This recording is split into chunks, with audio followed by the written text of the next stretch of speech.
लेकिन मैं चाहूँगा कि इस पर हम लोग जांच अवश्य करें। किन कारणों से इतना बड़ा हादसा हुआ, इस पर बहुत गंभीरता से ध्यान देना पड़ेगा कि हम सेफ्टी नॉर्म्स को हम फॉलो कर रहे हैं कि नहीं कर रहे हैं। आने वाले समय में अगर हमें ऐसी घटनाओं से बचना है तो बहुत सावधानी बरतनी पड़ेगी।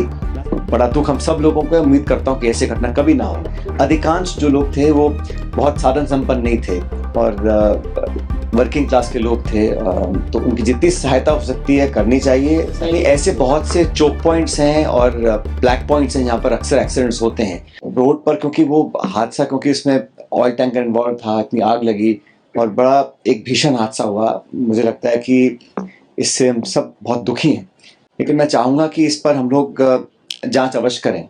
किन कारणों से इतना बड़ा हादसा हुआ, अगर वहाँ पर ट्रैफिक नियम की बात है, रोड कंस्ट्रक्शन की बात है, इनकम्प्लीट कंस्ट्रक्शन की बात है, या हाईवे पे जिस प्रकार की सावधानी बरतनी चाहिए हमने नहीं बरती है, उसका अध्ययन करना पड़ेगा। क्योंकि जैसे आबादी बढ़ रही है, यातायात के साधन बढ़ रहे हैं, उसी तरह हमारे एक्सीडेंट्स बढ़ रहे हैं।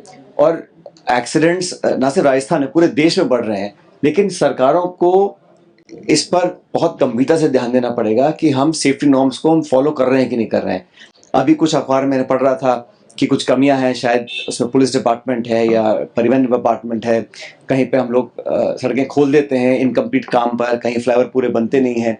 और वो जो जंक्शन है वहाँ हमेशा ही बहुत महीनों से जाम लगता था, कई बार मैं भी जाम में फंसा हूँ, लेकिन इस प्रकार का हादसा होगा कल्पना नहीं करी थी। इसलिए आने वाले समय में अगर हमें ऐसी घटनाओं से बचना है तो बहुत सावधानी बरतनी पड़ेगी, न सिर्फ सरकार को, लेकिन जो लोग भी हैं, हम लोग भी जो सड़कों पे चलते हैं, थोड़ी सावधानी से काम करें। क्योंकि जिस प्रकार आग लगी है, लोगों की मौत, मैं देखकर बड़ा मन खराब हुआ। क्योंकि 70% 80% बर्न्स लोगों को हैं जो अभी आईसीयू भर्ती हैं, बहुतों की मौत हुई है। मैं बड़ा दुख हम सब लोगों को, उम्मीद करता हूँ कि ऐसी घटना कभी ना हो। तो के लिए सरकार से कोई विशेष मांग? नहीं, सरकार ने, जहाँ मेरी जानकारी, सरकार ने कुछ आर्थिक मदद लोगों को दी है, और भी अगर जरूरत पड़े तो सरकार को करना चाहिए, ना सिर्फ राज्य सरकार को लेकिन केंद्र सरकार को भी। क्योंकि ये अधिकांश जो लोग थे वो बहुत साधन संपन्न नहीं थे और वर्किंग क्लास के लोग थे, तो उनकी जितनी सहायता हो सकती है करनी चाहिए। सरकार को भी, हम सब लोगों को करनी चाहिए।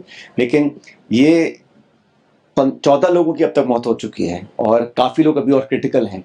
कितने और बच पाएंगे ये डॉक्टर साहब नहीं बता पा रहे हैं। लेकिन देखो, इसमें जांच करनी चाहिए कि इसमें कौन जिम्मेदार है। वाहन चालक है या लापरवाही हुई है, कहीं ओवरसाइट हुई है, कहीं सेफ्टी नॉर्म्स का उल्लंघन लोगों ने किया है, कौन लोग इन्वॉल्व थे, इस पर तो जांच पूरी होनी चाहिए। लेकिन जांच के बाद उस जांच से सबक लेना पड़ेगा। हम हर बार घटना होती है, जांच कराते हैं, फिर ठंडे बस्ते में डाल देते हैं। उसको लागू करने के लिए, सेफ्टी नॉर्म्स को लागू करने के लिए, अच्छी प्रैक्टिस लागू करने के लिए मापदंड बनाने पड़ेंगे और कोई ना कोई जिम्मेदारी लेगा हर स्तर पर, सरकार के स्तर पर, जिला स्तर पर, विभाग के स्तर पर, डिपार्टमेंट के स्तर पर और समाज के स्तर पर भी। लेकिन इस प्रकार की घटना होने से पूरे देश में आज एक शोक का माहौल है और मैं दोबारा जो जिनकी मौतें हुई हैं उन सब के परिजनों को अपनी सांत्वना देना चाहता हूँ और उम्मीद करता हूँ कि जो लोग अभी हॉस्पिटल में हैं ये सब बहुत जल्दी स्वस्थ हो। वैसे स्थानीय लोगों का मानना है कि वो कट है वो लंबे समय से इसी तरह की वहाँ पर बनी रहती है दुर्घटना की। पहले छोटी मोटी घटनाएं हुई, वहाँ पर छोटी मोटी घटनाएं नहीं, ऐसे बहुत से चोक पॉइंट्स हैं और ब्लैक पॉइंट्स हैं जहाँ पर अक्सर एक्सीडेंट्स होते हैं। और इसका मैंने देखा था कि भारत सरकार अध्ययन कर रही थी कि हम कैसे जो ब्लाइंड स्पॉट्स हैं, डार्क स्पॉट्स हैं, एक्सीडेंट प्रोन जोन्स हैं, उस पर हम कुछ एहतियात बरतें। लेकिन बहुत ज़्यादा कामयाबी मिली नहीं है, क्योंकि हर साल हमारे रोड एक्सीडेंट्स और एक्सीडेंट्स में होने वाली मौतें बढ़ रही हैं। और इसका तो जो परिवहन मंत्री हैं उन्होंने सदन में भी कहा, पार्लियामेंट के अंदर, कि हम लोग रोक नहीं पा रहे हैं। जो मौतें, लाखों की तादाद में लोग सड़कों पे मौत का शिकार हो रहे हैं, तो हम लोगों को as a country, as a nation सोचना पड़ेगा कैसे रोका जाए। हम हाईवे बना रहे हैं, national highway, state highway, MDR बन रहे हैं, सड़कें बन रही हैं, गाड़ियां लाखों बिक रही हैं, लेकिन जिस लापरवाही से हम लोग अपना जीवन बिता रहे हैं वो मुझे लगता है आने वाले समय के लिए ठीक नहीं है। लेकिन इतना बड़ा अगर हादसा हुआ है तो इसमें निश्चित रूप से एक ट्रांसपेरेंट, निष्पक्ष इंक्वायरी हो, सिर्फ दोष डालने के लिए नहीं, सबक लेने के लिए। क्योंकि अगर आज हुआ है कल भी हो सकता है। लेकिन आप सही कह रहे हैं, वो जो पॉइंट है वो पूरे जयपुर हम सब जानते हैं, बहुत दिनों से था वो, तो क्यों उसको टाइम पे पूरा नहीं किया गया, कौन उसके जिम्मेदार थे, कंस्ट्रक्शन में कौन इन्वॉल्व थे, कौन सी एजेंसी थी, कौन सा डिपार्टमेंट था, कौन सा ठेकेदार था और कौन सा पुलिस, यातायात, इन सब लोगों को पूरी जांच करने के बाद तथ्य का पता करना पड़ेगा। ठीक, थैंक यू।